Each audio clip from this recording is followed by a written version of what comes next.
Hi, everybody. Welcome to an episode of As Good as They Say. I'm your host, Gru, and with me And are. I'm Jim. SeedFreedom. And today we're taking a look at Dune, the new movie by, I was going to say David Lynch. No, Denis Villeneuve. I hope I'm pronouncing that right.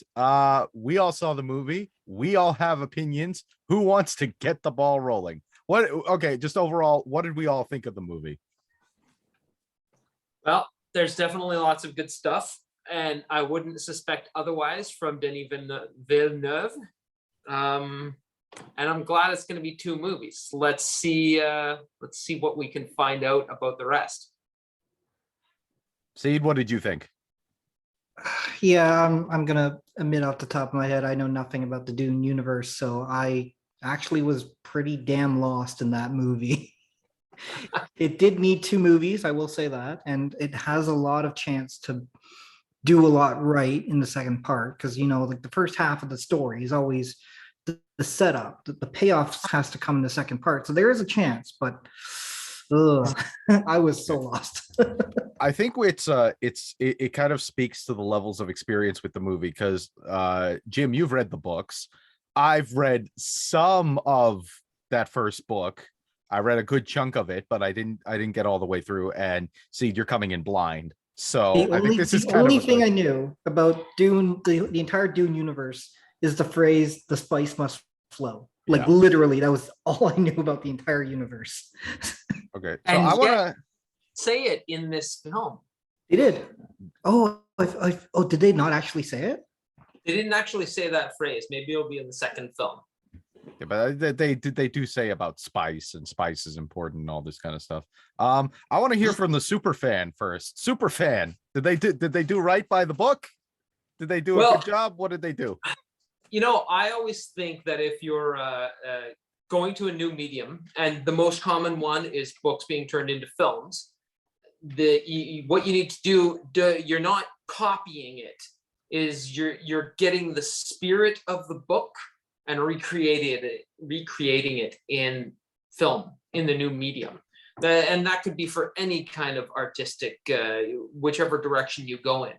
And one thing that I like about this film is that's what he focused on, is capturing the atmosphere, the spirit, the feeling of the book. And I think he did a good job of that. It feels like the book. I do have comments though. You do have comments. We'll get into them. So, Seed, you were quite lost, you said. Did that affect your enjoyment of the film, or were you able to get something from it? Or actually, yeah. So, like right off the bat, my major comment is Zendaya's character completely useless, completely pointless. I have no idea why she's there. She's the love interest with the blue eyes. That's what I'm saying. She better do something in the second. She's sexy. There's no reason to have her in the entire movie so far. Now, she's going to play a part, and that's why I said there's a lot of room that the second movie can do a lot with. But just as to now, I don't see the point of her character. And this movie, the cast had way more names than it ever deserved to have. You've got Dave Bautista in there? Yeah. You got he's almost a cameo. He's one of the Harkonnen. Yeah. Timothy Chalamet as the main role. You got Zendaya as a wasted character, as I mentioned. So, it's an all-star cast. You didn't get the foreshadowing of she becomes his consort? Okay, the whole jumping back and forth with the memory thing, I had to look up on Wikipedia what the hell that meant. And I think that might be a huge problem. I couldn't follow the movie plot. However, I will say this movie is probably one of the best movies in terms of setting up a universe that I've seen since the original Star Wars. These guys are pressuring me to watch Lord of the Rings. Oh, pressuring now. So far. I'm sorry that I want your life to be full and happy. Sorry, SeedFreedom. Yeah, but sorry, I offended you with my friendship. Lord of the Rings does a good job of introducing the tropes that are kind of commonplace nowadays. You got things like Harry Potter, setting up the magic world, but the universe of Dune really feels like it has existed forever. And the people in there are living in it like they've existed in this world forever. They don't marvel at the things that the viewers marvel at. And it makes sense. Like your little flying dragonfly thing, right? Like that looks so wicked, even though it's engineeringly completely impractical. But it looks cool. But they don't comment on it because that's just normal. It's been improved. Yeah. That's the ornithopter, and I'll point out he got that right. It feels like it's from the book, because the other two versions are David Lynch and John Harrison. John Harrison's version, it looks like a plane with kind of flappy things at the back, but this, it looks like an insect-like helicopter. But you're right, it's not real engineering, but it's fantasy, and that's what this film is. It's fantasy in space. It is, but it is also, and we can probably get to like themes and stuff of that later on. Like reading about the universe of Dune, it's like this is so much more of a social commentary than I ever thought Dune was, and I didn't know anything about it. And unfortunately, that doesn't come across as well. But the universe setup of this movie was fantastic. The acting was okay, but with that kind of star power, I should have seen more. The plot I don't get, and that could just be me not having any background to it. But if you're trying to attract an audience, I think you gotta make it in a situation where people can understand it, right? But that's how I saw it. But Gru, what's your opinions on this? Oh, this movie frustrates me no end. I was going on a roller coaster ride the entire time. I was back and forth between moments in the movie where I was like, I love this, I hate this. Like it was up down for me the whole way. It was so weird. I had to go away and think about how I actually felt about this movie after seeing this movie. It does a lot good. It does a lot that I really don't like. Ultimately, I don't think I'm a fan, and it's, again, I do have a little bit of knowledge about the universe. I saw some of the Lynch movie and things like that as well, so that helps fill in some gaps. I wasn't confused. I found it was exposition city. They explain things all the time, so I felt like I was clear on what was going on. But my main problem, or one of my main problems with the movie, is just the characters are so flatly written in this script. I found the acting was very stilted and robotic. The lines were very formal, but not in like a, you mentioned Lord of the Rings before, Seed. That's formal language, but it's almost in an epic kind of way. This is just kind of like everybody is like kind of emotionally repressed. There's not a single character in this movie I really care about.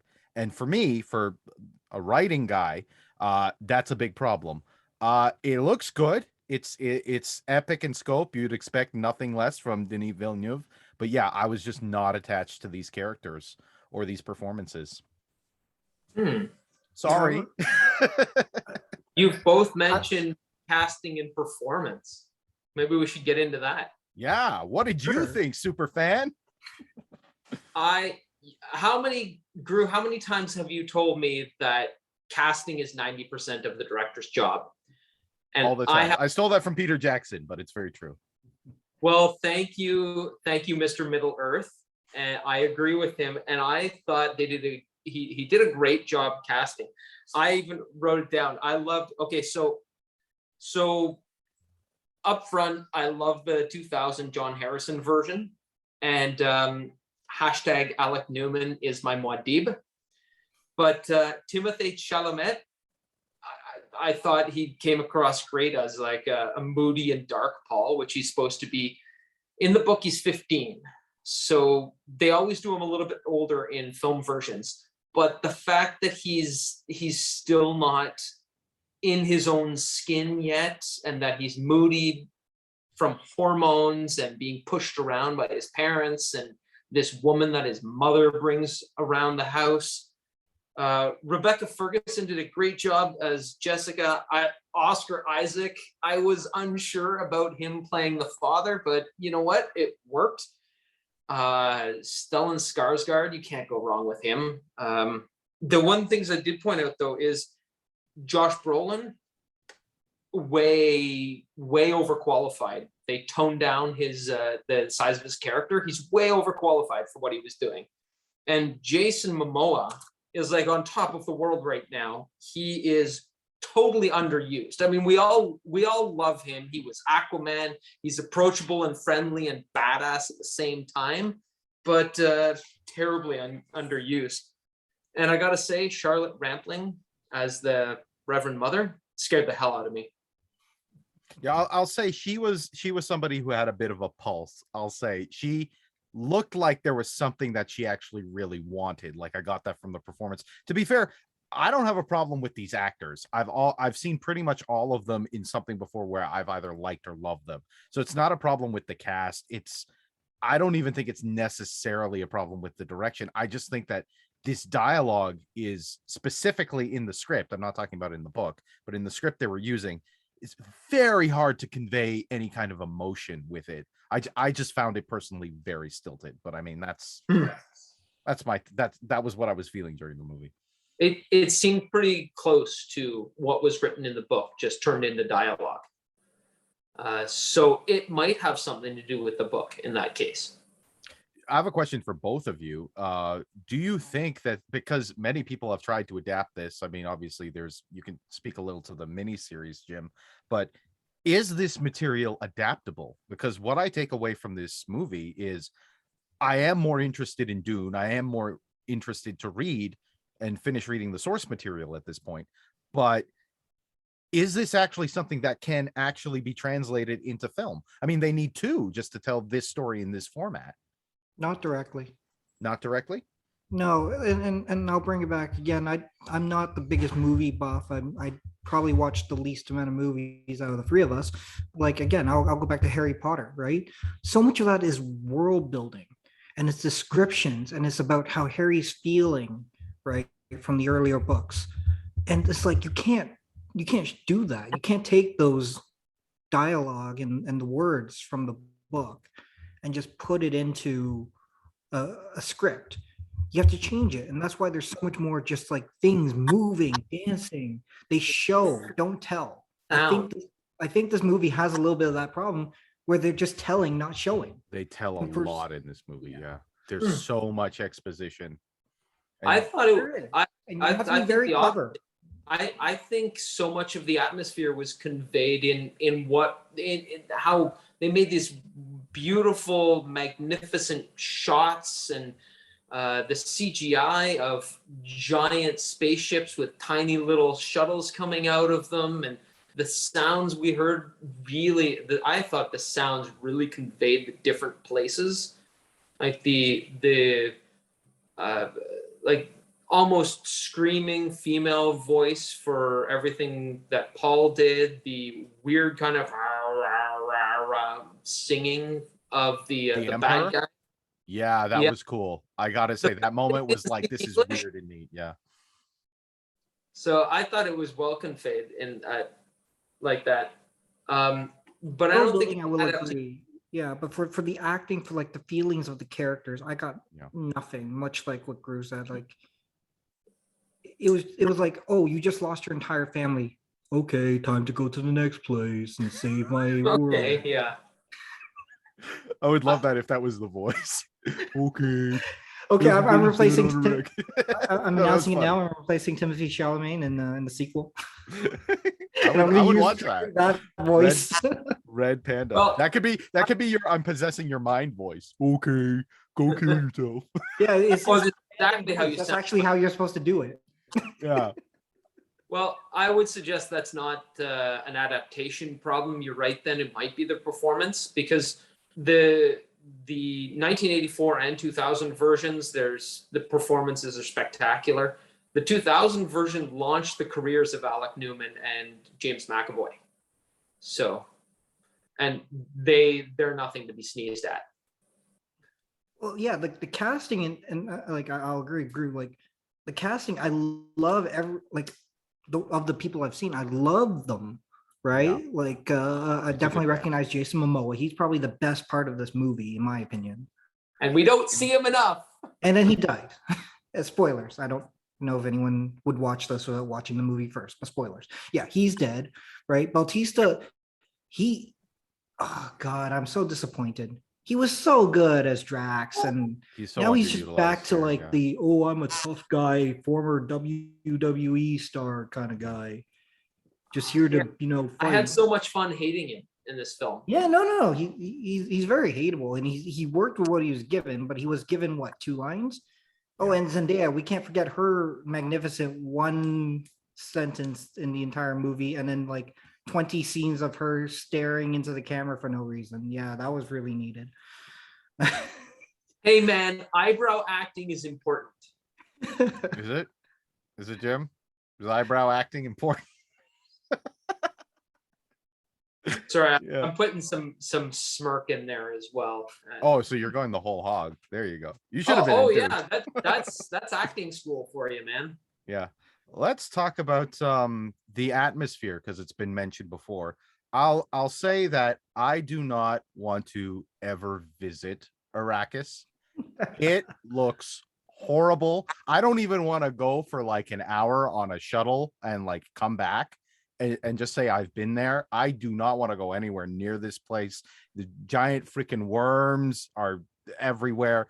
The sand is inhospitable. Everything is brown and gray, and people jump up out of the sand and want to kill you. So in terms of environment, if they were trying to show a completely inhospitable place that is only really valued like as we would value somewhere here on Earth that has oil and is like completely bare and there's nothing else there, they captured that very well. I never want to go to Arrakis.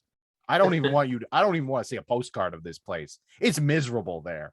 You freaking gotta wear the suit and conserve your water. It's just, no, go anywhere else, man. Well, I'd rather go to that's the rainy point of- Emperor planet or something. Well, that's the point of it, and they got that across really well in this film, that they were making it into a place where people would want to live, but when they found the spice, they stopped all that. Yeah. They're like, nope, we only care about the spice now. And you can see that on Earth, like there's not much but desert in Tunisia, but there's oil. Yeah, I'm going to mention this. I don't know if we're going to end up going or discussing this in any length at all later. I don't remember if I read this off Wikipedia or off the TED Ed video on the Dune series. But yeah, the entire planet of Arrakis is based off of the Middle East, where it was supposed to be a thriving place, and then foreigners found oil and they ruined shit. Like it's a social commentary. Yeah, that And I explains a don't know lot. if that actually gets across in the movie. It's like this. Yeah, it's like the Na'vi people from Avatar. It's like it's supposed to be great, and then people ruin it because humans are bastards.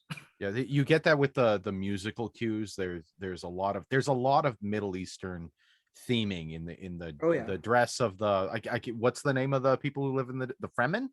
Is that their name? The Fremen are in the desert, yeah. Yeah. Like they have that kind of dress and that garb, which I mean it makes sense. It's a desert planet, but I mean you also have those musical cues which are very Middle Eastern. There's a lot of Middle Eastern musical influences in this movie, so that comes across really clear. But I didn't know that. I didn't know that it was directly based on that. But I mean, you get that from seeing the film. I thought it was a nice choice on Villeneuve's point, because out of the book, all the names that they use, the Fremen names and words, they're very Middle Eastern-like, or Arabic even. Just the fact that they start calling Paul the Muad'Dib, they call him Muad'Dib and they call him the Mahdi, which like Magi or something. It sounds like Arabic. And then when he leads his army, the Bene Gesserit call it jihad, which is of course an Arabic word, with too many connotations now than when the book was written. Yeah. And Jim, maybe you can confirm or correct this, but the previous kind of Dune movies, I don't think they casted any of the Fremen as people of color. But here, I think they were exclusively people of color. And you kind of do get the sense that these aren't, or these might be like our representation of like Middle Eastern people, right? Well, I think you're right to some extent. I thought this film was a lot more colorful ethnic wise. In the previous two films, Dr. Yuri wasn't Asian.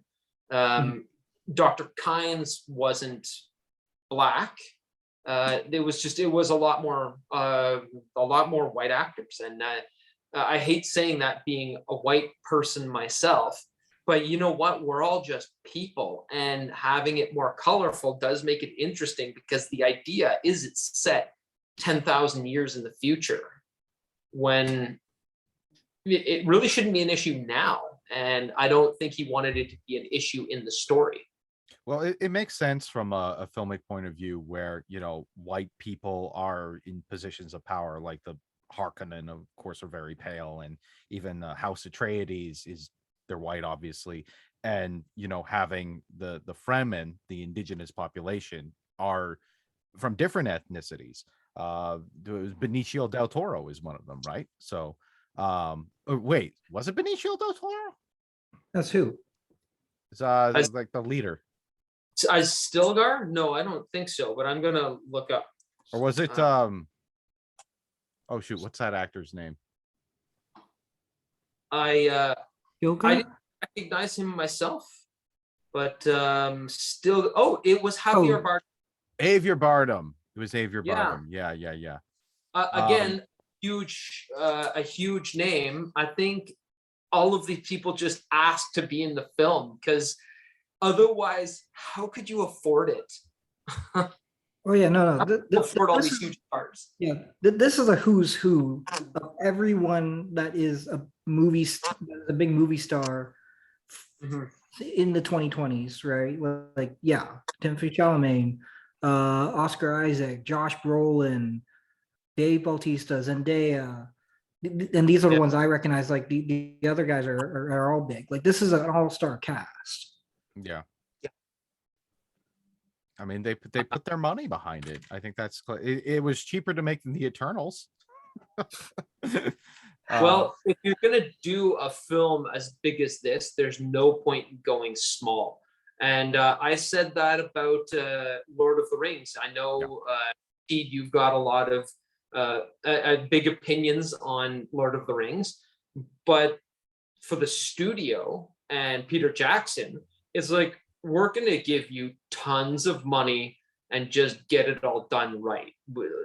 You can't, if whether you like it or not, whether you like the film or not, you can't accuse them of doing it half-ass. That is true, but there's also like a very specific reason why for Harry Potter they went with all unknown actors for the kid roles. Aside from the fact that they were kid roles, so there's not like a whole pile to choose from.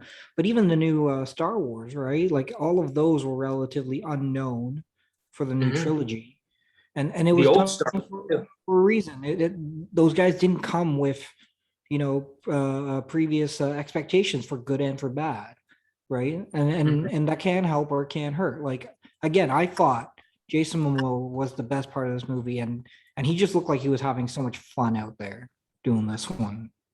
He always looks like he's having fun. It's always fun to watch him. You know what? We're getting off topic, but I'm just gonna say it. I thought Jason Momoa was having a lot of fun in the Justice League movie. He looked like bored as hell in his own movie. I don't know.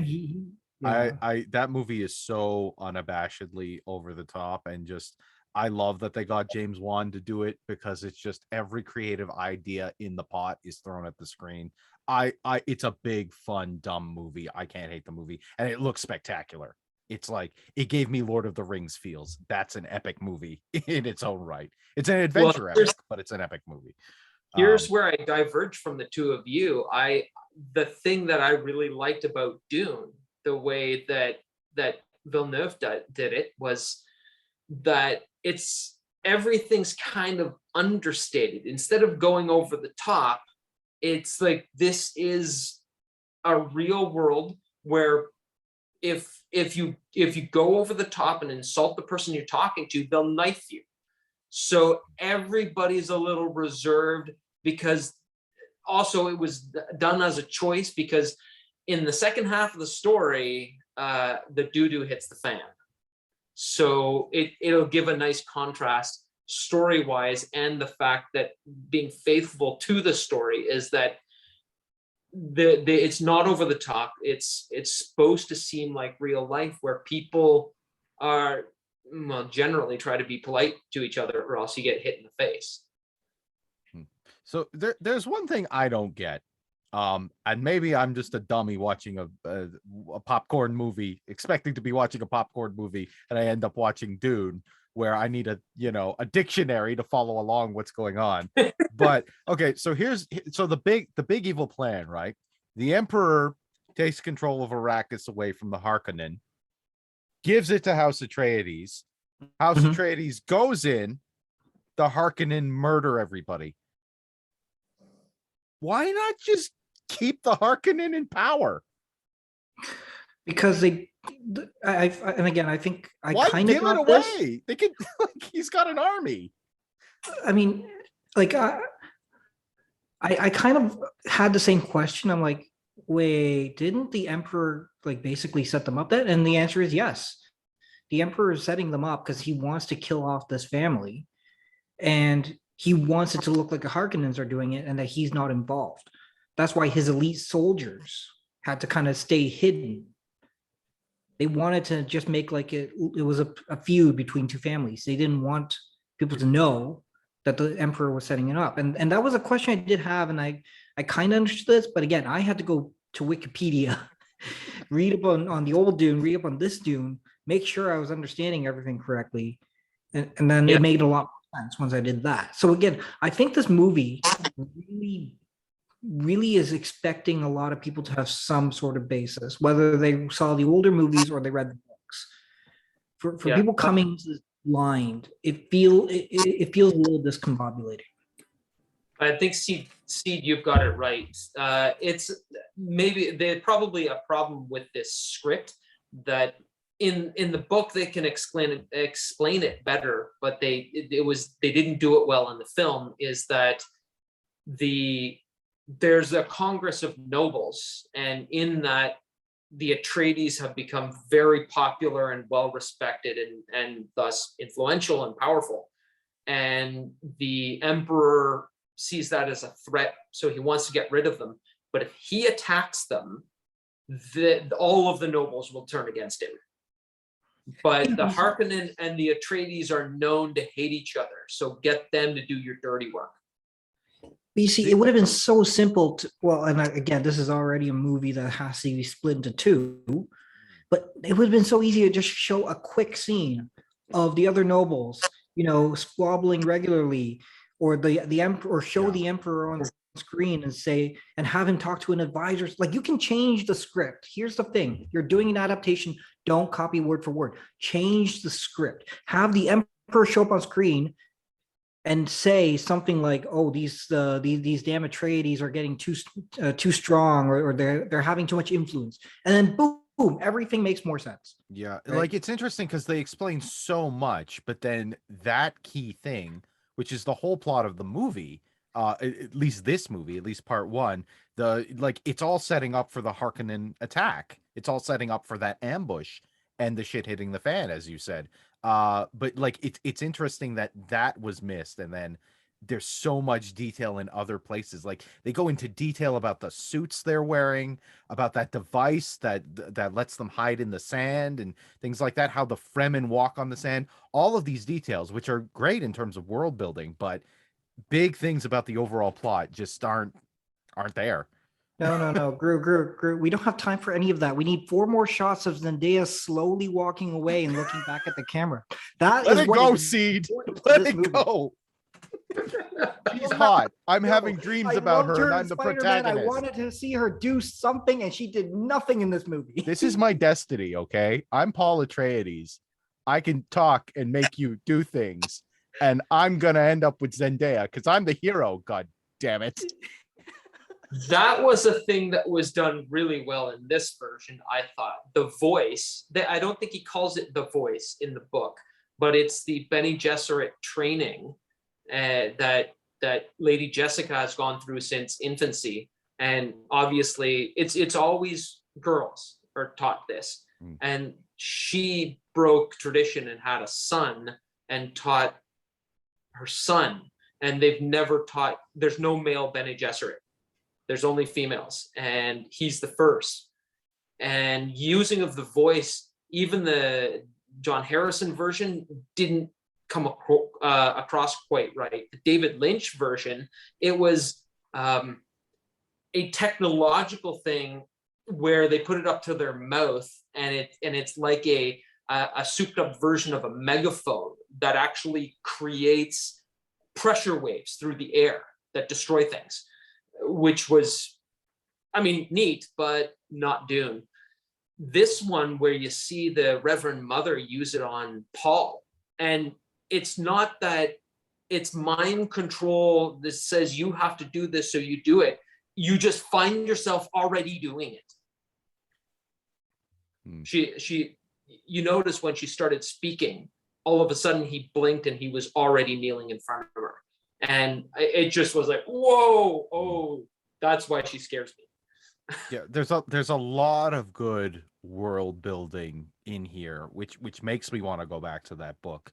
There's like the details, they do help fill out the world, and like simple things like sound design. I thought the voice, when you actually heard them talking, was scary. Because, Jessica's been a protagonist the whole time. Like when she tells that guy to jump out of the aircraft, it sounds like a freaking witch talking. It's like, whoa, there's a lot of things about this, like little things about the sound design that look really good. They animate sand really well, like no one's business. The worm is interesting how you basically don't see it. You see its mouth, but you basically don't see this thing at all. They did it of things really well. Yeah. It was majestic like a blue whale. Yeah. This kind of leads into something I wanted to ask about. What was your favorite moment in the movie? What's something that really stood out to you where you're just like, yeah, this? Seed, what do you think? I mean, the helicopters was the most unique for sure. The little dragonfly helicopter thing, that was pretty cool. But actually, the whole suit design, the reusing of water, really gave you this.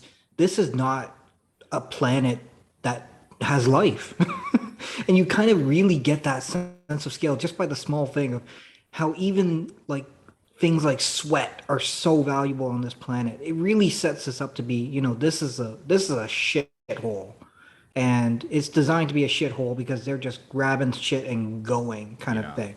So I think that really set things up. It's a small detail, like they always have to have it in their nose to recycle the water kind of thing. And I think that really was the coolest part for me. What about you, Jim? There was a great part when Dr. Kynes, when she gets stabbed after getting the mother and daughter out. There's a great little detail. I don't know if you noticed, when she was stabbed in the back, water sprayed out her front instead of blood. Yes. They carry water bladders in the suit. What does this get rating wise? PG or R? This wasn't an R movie, was it? Not sure. Let's look. I'm looking it up now, and I forget where they mention it. This is the kind of thing we should probably find out. Oh, it's PG-13. It's PG-13. Yeah. Yeah. So I mean, I guess, and you did have like, what's his name? The father. Leto Atreides. Duke Leto. Leto. Yeah, you did have the whole thing where he's just suspended and naked, but like I kind of thought that looked sort of like what's it called? Like a substitute for blood. When she got stabbed and the water came out, it's like in this world that might actually be more valuable. Yeah, well, that's the thing. You carry water in your body, but you also recycle it in your still suit. And so if your still suit is damaged, water leaks out and then you die. Kind of like how our bodies work out. there's that's treated in another film, but it's in Game of Thrones, in fact, where the swords master is the water dancer is teaching her, and he says, we're mostly water. If you poke a man, the water leaks out and you die. And they say that more concisely in Dune without actually saying it. Yeah. My favorite little detail is because I'm the super fan and I've read the book. In the book and in the other versions, the earlier versions of this film, Paul spends time looking at the little desert mouse. And they showed it this time. It's foreshadowing for some of the things that are going to happen in the second half of the story, but that they showed his ears and the water condenses from the ears, and then he uses his hands and drinks it. I thought it was a neat little that was cool detail. And again, it foreshadows part of Paul's psyche that's going to become the forefront in the second film. Yeah, I've never seen a creature so cute and yet so like, I don't want this anywhere near me. Yeah, because it will drink your water and it will drink your blood, because that's where your water is. Mm-hmm. So sorry, go ahead. Go for it, Drew. No, I was just going to ask you something, but keep talking. There's a few things that I missed. They from the book, they moved the lines around between different characters. The book shows that Paul is able to work things out all on his own, like the fact that he knew how to put the still suit on. And she asked him, "Have you worn it before?" And he's like, "No, this is my first time." There's several other moments in the book that show that he knows their ways. He knows the ways of the Fremen before he even meets them. It just seems like the right way of doing things for him. And it's said it's brought across in the way that the things that he says, the way he says things, but they gave some of the lines to other characters. So like when Stilgar walks up and spits on the table and everybody's offended, in the book, it's actually Paul who's like, "Oh no, water is so valuable and he just gave us some of his. We should thank him." So I was kind of, I think it nerfs Paul a little bit, but as Seed said, you can't copy everything word for word. You gotta adapt. No, yeah, and there was also one of the big scenes was when they're in that sandstorm and he realizes he has to turn it off and just go with the storm rather than try to fly through it. As part of that same thing, yeah, he sort of has some sort of like intuitive knowledge on how to survive on this like desolate planet. But speaking of that line, though, I want to quickly jump back to that. I did hear about that line before, but I thought it was like in jest. I thought it was like, what was Momoa's character? Duncan. I thought it was just like Duncan covering for, basically not to start a war at that time.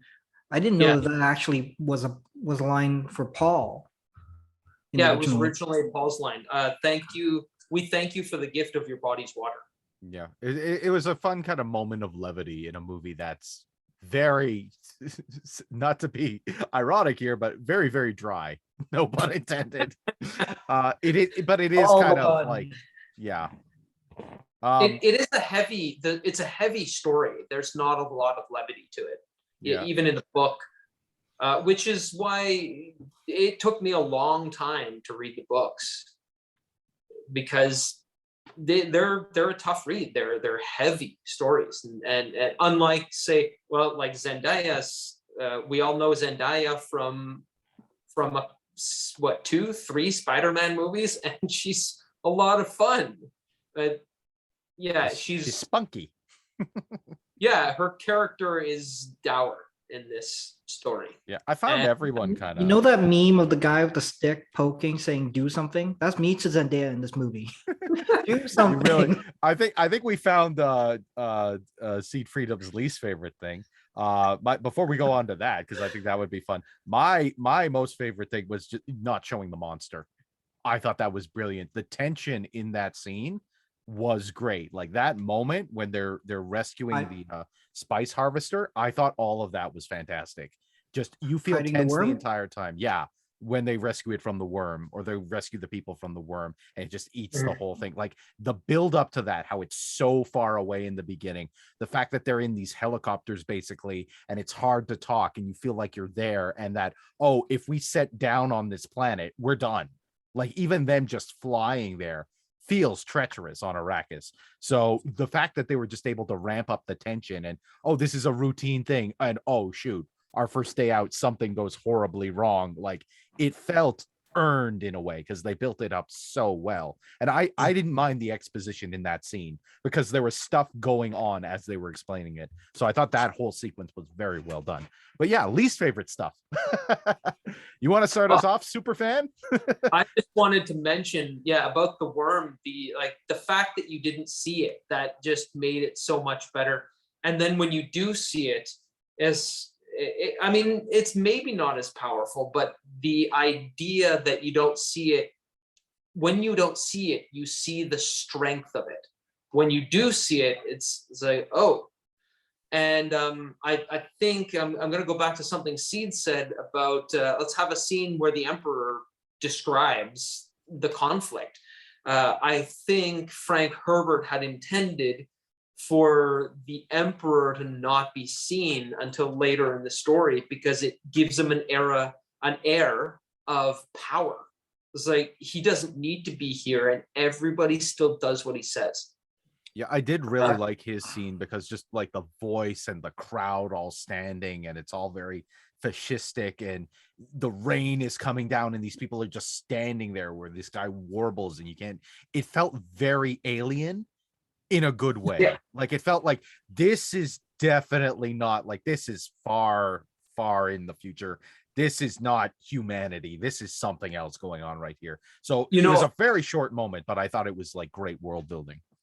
It was a really different choice because it shows that we're not in Kansas anymore. This is Earth. That the Emperor and his Sardaukar are they're normally in the book they come across, and previous films they come across as like a merciless commando unit, but in this film they come across as a death cult.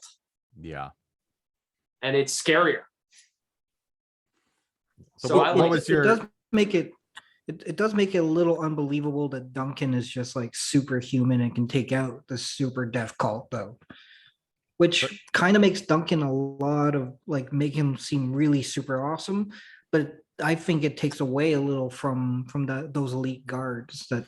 But the Atreides soldiers, they said, were some of the best. That's why they were sending the Emperor's forces. The Atreides soldiers were supposed to be the best fighters in the galaxy, pretty much. True.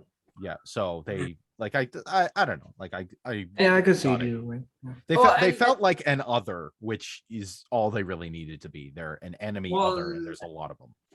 I think Seed made a point that it does make Duncan seem that was like, wow, okay, so either Duncan is superhuman or Duncan's really good, and these killers that everybody thinks are so badass, well, Duncan can take them out 5 at a time.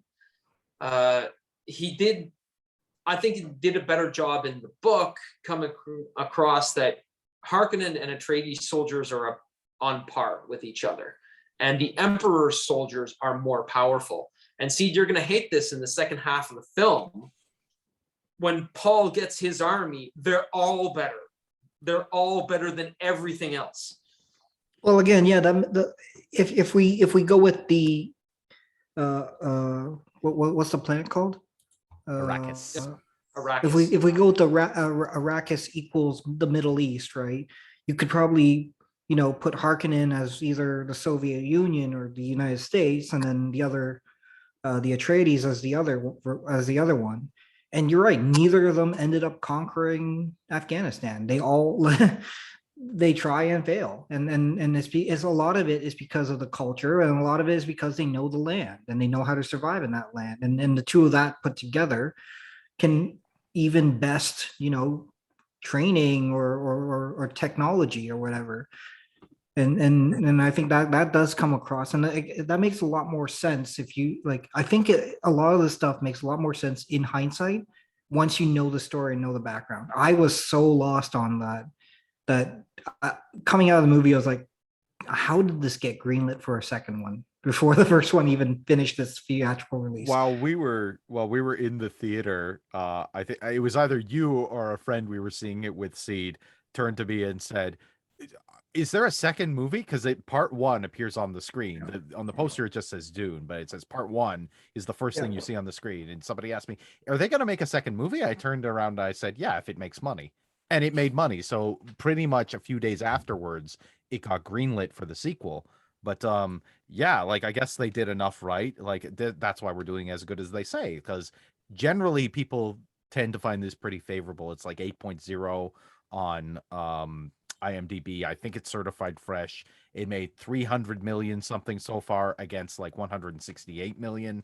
So yeah, like it's done well. And I wouldn't say it's a badly made movie. Again, there were parts that I really liked, but they would almost always immediately be followed by something where, and it was usually dialogue just falling flat. There were things about the dialogue that were just badly written. Like, again, we were talking about that scene where Jessica uses the voice and the guy kills himself, right? And Paul was trying and he was failing. And she sounds like a witch when she does that. She sounds really scary. And she turns around to Paul and says, "You were being too harsh." I'm like, lady, did you listen to yourself? And that's just an inconsistency in like the script and the directing. There were moments that I almost wanted to laugh at because there was Paul's little tantrum there. I was just like, oh man, I never thought I'd see Anakin Skywalker again, but here he is, the Messiah in the desert, Why did you do this to me? And just like, oh, Paul, you little bitch. I will say, I think I remember them talking about the voices being not just like strength. It's not like you just overpower people, but it's a very particular sound. So when she says you're being too harsh, it could be like saying to a singer, you're putting too much bravado into it, kind of thing. He sounds so harsh when she does it correctly. That's the thing. There's like a disconnect. Well, it's not. If it had been like an ominous "go kill yourself" or something like that, it's like, okay, there's control. But no, they went with a different choice. I think it sounds cool, but like that moment, I was just like, oh, this cool thing happened, and then, oh wow, that's really goofy. It's like, well, why are you yelling? And you're yelling at them. It's not supposed to be a commanding voice. It's supposed to be mind control, just like crowd control weapons. There's crowd control weapons that use sound as a debilitating force. And this is taking that a step further into fantasy, saying if you get the right pitch in your voice, you can control somebody's mind.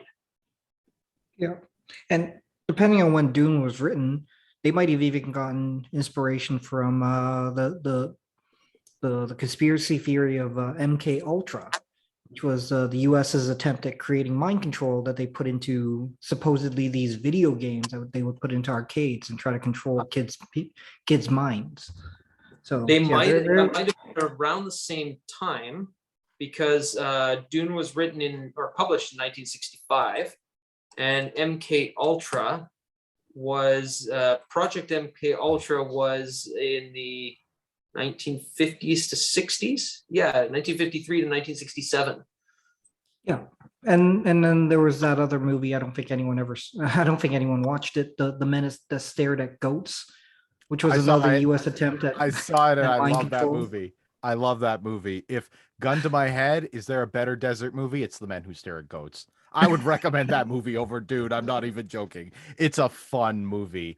It's fun. Everybody in the movie plays it very straight. I mean, the premise. They're supposed to be like this psychic force, but it's all like just Yeah. wishy-washy hullabaloo. Like it's talking about what a joke it is, but everybody plays it really straight. And you got big names in there. You got Jeff Bridges and Obi-Wan Kenobi is in it, and I think Kevin Spacey's in it. Things like that, George Clooney. But yeah, it's a fun little flick. I would recommend that one. Yeah, man. Do we Back recommend in this one? back in like back in the 40s to 60s, if you could, propose something to beat the Soviets, the US would throw unlimited money at you. Yeah. Even if you're trying to do mind control, they would Yeah. just give you unlimited money to try to do that. It's an So, yeah. interesting take on this like weird kind of cultural artifact of history that was a real thing. Yeah. But People yeah, still have outrageous beliefs today. I heard a speech from a woman who was talking about how wizards were anathema to her religion, and I'm like, wizards aren't real. What are you talking about? I will have you know, playing D&D will suck out your soul. And that was a thing in the 80s. It was. People believed that D&D would damage your soul. Yeah. So there was a point I wanted to quickly ask you guys about. The casting of Timothée Chalamet as Paul, which we already kind of noted, he's older than he should have been in the book. But then we also have Rebecca Ferguson as Lady Jessica, who I think might be younger than she is in the book. They're only like 13 years apart. Does that work? Indiana Jones and his father in The Last Crusade were like 9 or 11 years apart. So I think that is true. People talk about age and casting all the time. Like Tom Holland was in his 20s when he got the part of Spider-Man. He looks like a teenager, right? He looks like he's 13 though. Yeah, he looks like he's 13, but he's only a few years younger, I think, than Andrew Garfield when he put on the costume. And Andrew Garfield did not look 13. No. So No. I think it's less about the age of the actor and more about the actual physical appearance of the actor. So I thought Timothée Chalamet came across as late teens in this. he came across as a teenager. He looks like he's like 25. Yeah, like he is 25, and he looks young. He looks very young. He sounds young too. So now Alec Newman played him in 2000, and I think he was roughly the same age, 25, 26, but he just comes across as older. So they cast William Hurt to be his father because he's older. He was at that point, and I'm really sad that we lost him.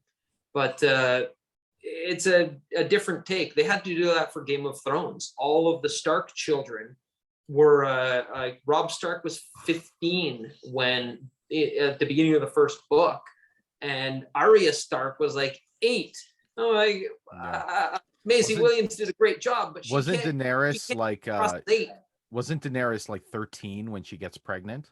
Yeah, she was like super young. We're going to do a nudity scene with a 13-year-old actor. Can't do that. Yeah, exactly. No, So and like for Game of Thrones, there's a reason why they did that, especially being the R-rated Game of Thrones it is.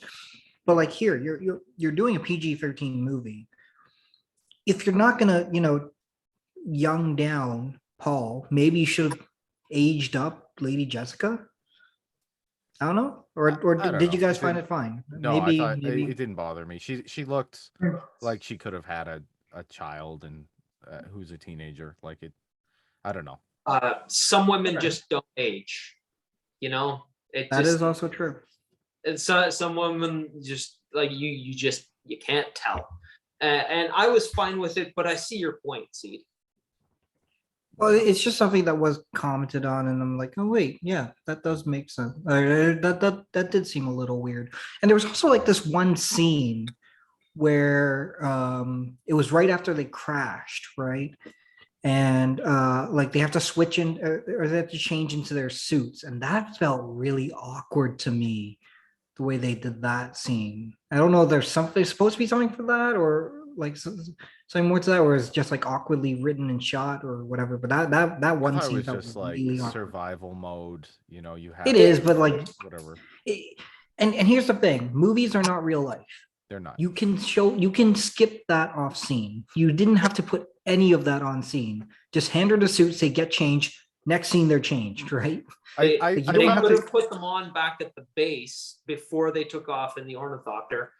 You know, you see them in their clothes, and then like we have to get up there and get out of here, and then they're running towards it and getting in the pilot seat, and they're already wearing their suits. I would have believed that too. Yeah, but that's what I'm saying. Like there was a scene where like they're starting to get changed or something like that. Feels a little weird. I don't know why. I don't know why it needs to be here. I know And what you're story-wise, saying. story-wise, it shouldn't be, because if you're not already in your still suit when you go into the desert, you're losing water. Yeah. Do you remember that scene in that I think it was the penultimate Harry Potter movie where you see it's basically a love scene between Harry Potter and Hermione. It's like a dream scene, but I mean that was weird because you've seen these kids grow up from when they're like from when they're like 10 years old. And it's like, oh, I don't want to see that. You're still a kid in my mind. I know you're an adult now, but it's like, dang, I don't want to see this. Like, I think it just depends on the audience member. You must have hated it when they started doing more adult movies, like R-rated films. I don't think Those I've actors- seen many of their other movies, I'll be honest. Drew, that's just us being old men. Maybe it is us being old men. That's fair. Mm. Well, Off topic, but I'm going to mention. I was listening or saw the music video to Ed Sheeran's new song, "Shiver." I'm like, who's that girl? And it's Anna Sophia Robb that I remember as a little kid from Bridge to Terabithia. I'm like, wow, that's ages ago. Yeah. We're old. Whoa. But the landscape doesn't change, you know. 20 years ago there was Dune, and now 20 years later there's still Dune in the theaters. You know what's going on. Yeah. Oh, but Hey, 20 speaking of the miniseries, sorry, go ahead, Seed. I was gonna say there was also Star Wars 20 years ago, and now there's Star Wars now. This feels kind of like Star Wars. I was gonna say, like, you have a Messiah figure who's got special magic powers. He's on a desert planet. There's an evil empire out to get him. I think there is a portion of this where Star Wars has kind of ruined this movie for me. Like this movie, like the book was written what, 50s, 60s, something like that. 1965. 65. So Star Wars was after. So if anything, Star Wars is ripping off Dune. But seeing it as a film, it's just Star Wars has kind of ruined this desert planet Messiah figure thing for me, man, a little bit. And that's not the movie's fault. That's not anything's fault except for the fact that Star Wars just came and was super big, and just that's what I associate desert space stories with now. So I love how you go backwards. I love how you go backwards on that. For me, Star Wars ruined the Bible for me. The Messiah. It's like, oh, dude, no, Star Wars already did that, man. I'm so sick of Messiah stories. That's another thing. I'm so sick. Like because we get so many of them in Western culture. Like, can we give it a rest? Really? Does it have to be a Messiah figure? Can it just be a regular dude or girl who just like does something amazing? I'd rather see regular people doing things. This movie is very first world problems. Like these are all great houses fighting, you know what I mean? For control of a major resource. There's a part of my brain that in 2021, I'm just kind of like, it's rich people killing each other. That was where I go. It's one of that was the attitude when it was written, when Dune was originally written. It was supposed to be, really? hey, rich people are killing each other, and it's the people that live there that are suffering for it. Yeah, I mean, it's high fantasy, but like it is. But right, what you know. I guess so. The Messiah thing, that's one of Joseph Campbell's 7 archetypal characters. Mhm. It makes sense. It's the hero that we all pour our hopes into. And it was in the 90s, I think, Babylon 5 talked about it the most, where there's a hero that we all pour our hopes into, but the ones who actually get it done is us. So we're just looking for that hero's permission to do what we know needs to be done. Yeah, I'd rather see like regular people doing stuff than somebody who's ordained by a prophecy. It's just we have a lot of that in media. Give it a rest for we have the Matrix and we have Chronicles of Narnia. Harry Potter is like that. Lord of the Rings, oddly, is not like that. It's one of the few, and it has, obviously he was a Catholic. There was a strong religious base there, but it's one of the few where no, Frodo's not chosen for anything. He's just a good dude. So he does this thing. I thought Frodo was like, wasn't Frodo like magically better at resisting the ring than Hobbits are known. kind of more, because hobbits don't want things. Hobbits don't Yeah. desire things. Like, that's the kind of metaphor there. Because they don't really desire power, it's harder for them to be corrupted. He still is corrupted. He still is fallible, which makes him an interesting hero. But yeah, because of that, they're not predispositioned to be corrupted that way. He's another heroic archetype of Joseph Campbell wrote about them, and he's a wanderer. And these heroic archetypes, the wanderer, the warrior, the wizard, these are things that people identify with. They inspire people. And maybe you've had enough of the Messiah story, but there's other archetypes that say something to you, because these are things that say things to everybody. Yeah, no, like, I'll never say, like, there's only like 9 or 12 basic stories that just get retold and repackaged. Like, I'm fine with that. It's just, in modern media, it's inundated a lot. Like, they keep bringing back Christ-like imagery in Superman, and it's just like, I'm tired. Sometimes I just want to watch a superhero punch an alien in the face. Like, I don't need Superman. That's what Marvel is for. That is basically it. I mean, but even in Marvel, right? Like, I'm trying to think. The most everyman of the series is probably Peter Quill, and even then, his father was, Ego, right? Like, yeah, the idea of the main character having to have special birth or be ordained from birth is older than time itself. The epics of Gilgamesh and some of the very first stories of recorded history are all about kings and great people and gods, and it was so prevalent that in Shakespeare's day, it was like a writing rule that you had to write about a royal family or someone who is a noble family, because the idea was who wanted. Sorry, go ahead. Yeah, because it was the whole idea was like, who do I want to hear about, like the adventures of the everyman. You can see that yourself. You want to hear stories that are big and awesome. Yeah, well, that was the way, but the idea of the everyman. The everyman is a hero, but he's just a regular person, and he stands in for one of he rises to the occasion, is what it is. And Campbell's 7 archetypes are the hero, the mentor, threshold guardian, the herald, the shadow, the trickster, and the shapeshifter. And these are like, your hero can be any one of them. And Marvel or DCU are great for that, because each superhero has a slightly different archetype. Mm-hmm. And I again, I'll reiterate, these are ways of telling people about people, because you meet these kind of peoples or elements of heroic elements in every person that you meet, even if they're not a hero. I mean, like, as a contrast, like another Denis Villeneuve film, Blade Runner 2049, which I absolutely love. The main crux of that movie is that your hero characters are, spoiler alert for a movie that's, I don't know how old now, but your main characters aren't special. Like, that's actually part of a reveal. Your main characters aren't special. They're just kind of caught up in this crazy world, and things are happening to them, and they're trying to get by. That to me is just more compelling right now. I'm not saying we have to get rid of certain archetypes of heroes. That's not going to happen anyway, but just Hollywood, give it a rest with the Messiah stuff for now. I don't think we even needed it in Star Wars back when Star Wars did that, or whatever, but it's been a lot in media over the years. Just give it a rest. We can have our heroes, but choose from some of those other archetypes, because Messiahs are just, they're getting played out in Hollywood.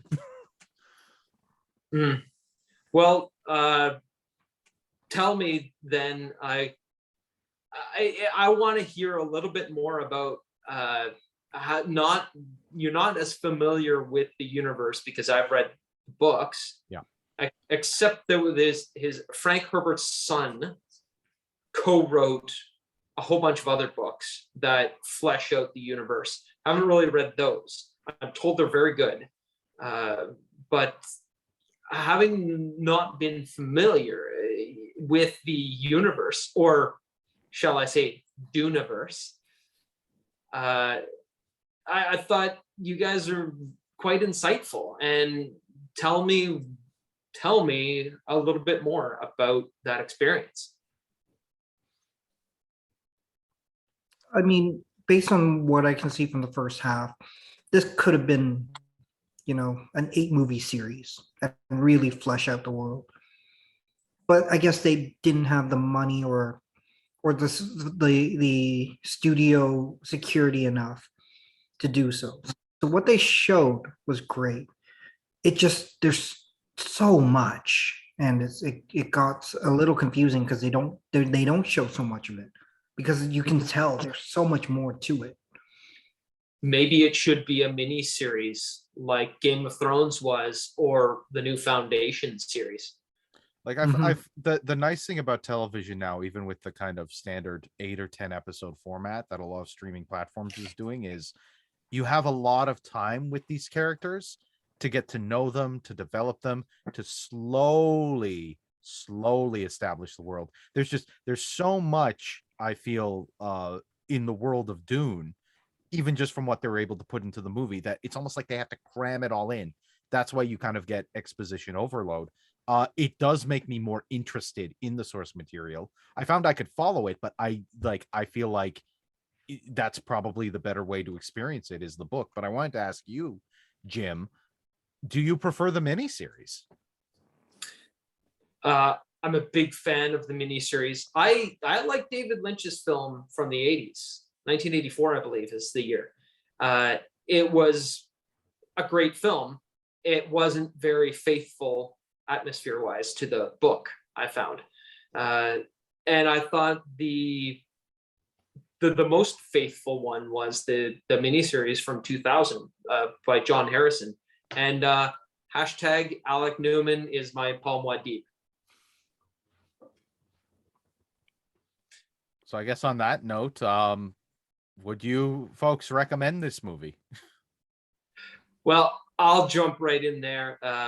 I've pointed out there's flaws to it. I really thought it brought the atmosphere of the book forward. It's a great film, and but the real question is it as good as they say? And I think it's a great story and a great film. So yeah, I think it's as good as they say. Seed? I'm gonna say, if you're a fan of the universe, it's as good as they say. Because I can tell that if you're familiar enough with a lot of this stuff, it was well produced, and the cast is all star. Even if some of them I want to see more from, and not just Zendaya, but like the casting was great, the music was great, the scene design was great. If you know the universe, this was as good as they say. If you don't, it's not. Like, I would not recommend this to anyone who doesn't like Dune. I would recommend this to people who do like Dune. That's what I'll say. Yeah, so on that note, recently I reread The Watchmen, which I tend to do like every year now. It's And then worth I it. went, and then yeah, it is worth it. It's fantastic. It's as good as they say. And then I went and watched the extended Snyder cut of that. And it is very faithful, but I almost feel like, to enjoy that movie feels like more of a companion piece to the book, because the book is so dense. There's all of these supplemental materials from articles and ads and things that just fill out the world that you just can't get. I don't even know if you could do it in a miniseries, right? So I kind of get what Seed is saying. When there's this much material, I think only a fan is really going to like this. We do know someone who's not a fan who went in blind and really enjoyed the movie. Your brother's wife really enjoyed the movie and Yeah. is not familiar with the material. So, but for me, it comes down to character and dialogue. And if you want good characters and dialogue, this ain't your movie. If you do want to have a visual experience that puts you in an environment then this is the movie for you. But for me, I don't really feel a need to come back to this world in another movie. I think I would prefer to just delve into the source material at this point. So the movie makes me want to read the book, which is a good thing, but I don't think it's as good as they say. Yeah, the world building was excellent in this. The world building is excellent, yeah. Yeah. But there's so much exposition. Well, There's so much. You can't make a successful film based solely on world building. So yeah. Very insightful. Yeah, but I don't think any of us would say this is a bad film. You know, like it's very well produced. Yeah. What I will say about this film that I can say is not applicable to a lot of other films is there was effort and heart that was put into this. Did everything work? No, but somebody cared when they put this together. And that's a lot more than I can say for some movies. Yeah. Yep, I agree. Yeah, I may disagree with some of the choices, but deliberate choices were made. And looking at the box office for 2021 so far, we are in November, so we are hitting the end of 2021. Fast and the Furious 9 is third overall in box office grossing this year. How? Because everyone's stuck at home and they just want to turn off their brains. And like, I will say, living in a pandemic right now, watching this movie, which is on a depressing environment, that does color my enjoyment a little. I'll admit it, because the world is horrible right now. Do I really want to go from COVID land to Arrakis? That's not much better. In fact, that's probably worse. Strange. It's strange it came out now. Like during Depression in the 1930s, the biggest box office draw was Fred Astaire and Ginger Rogers. Yeah. They wear gowns and tuxes and they dance and sing. I'm like, that's escapism, man. But if your escapism is to go to the desert planet where people are trying to kill you, everything's trying to kill you, that's dark. So here, I'm going to shout out a YouTuber I really like named Giguk, and he does anime reviews. And he talked a little bit about the latest Evangelion movie that came out. And I don't know if either of you guys are familiar with that series, but it's a very, very long running anime series. And they just finally announced the very final movie. The director said this is the end to the entire series. And if you know anything about Evangelion, is depressing as hell. Like literally everything about that universe is death, destruction, and terribleness. And the guy who wrote it during a mental breakdown. Like it's well known. He had a complete psychotic mental breakdown when he wrote that series. But what Giguk said was he also saw the movie as a kid, took it at face value, but then he went through some tough times, and he says watching that and just watching somebody scream into the oblivion about problems in their life was cathartic in a way. And I think I don't know Frank Herbert, I haven't read his stuff, but he probably felt that when he saw the shit going down in our world, and he wrote Dune. And to some extent that might be cathartic to people to see just all the things you can't express about how shitty some situations are, just put out there and so for viewing. And I think there is something to that watching that kind of raw emotion and just watching somebody be very blatant about things sucking sometimes makes things better at times as well.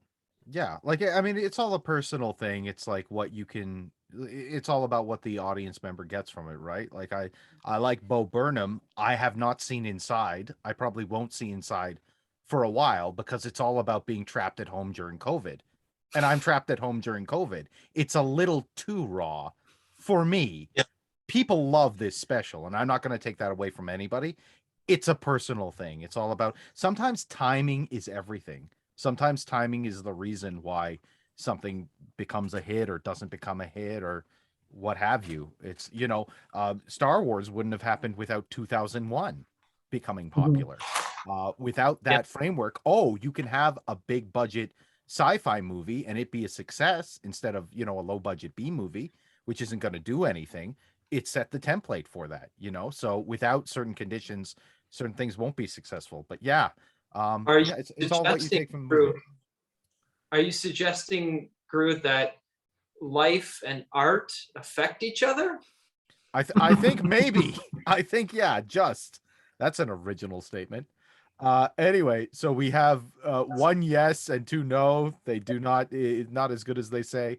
Where we got some clashing opinions going on. I love it. Yeah. But I just have to say that you guys are wrong.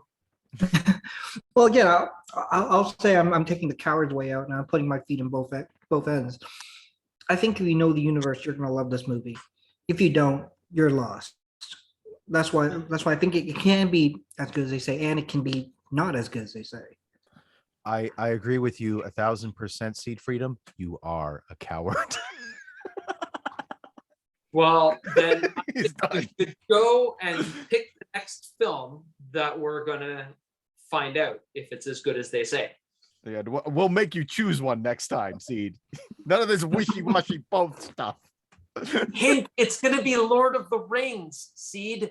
I will get around to it eventually, before the end of the year. I will get around to it. Okay, well, I guess that's all from us. So until next time, I was Gru. I'm Jim. I'm Seed. Wait, come on. There we go. Looking at my arms. You're suggesting Thor next time? Well, Aquaman was in the movie, and so was Drax, so who knows? Well, that's that. Okay, cheers.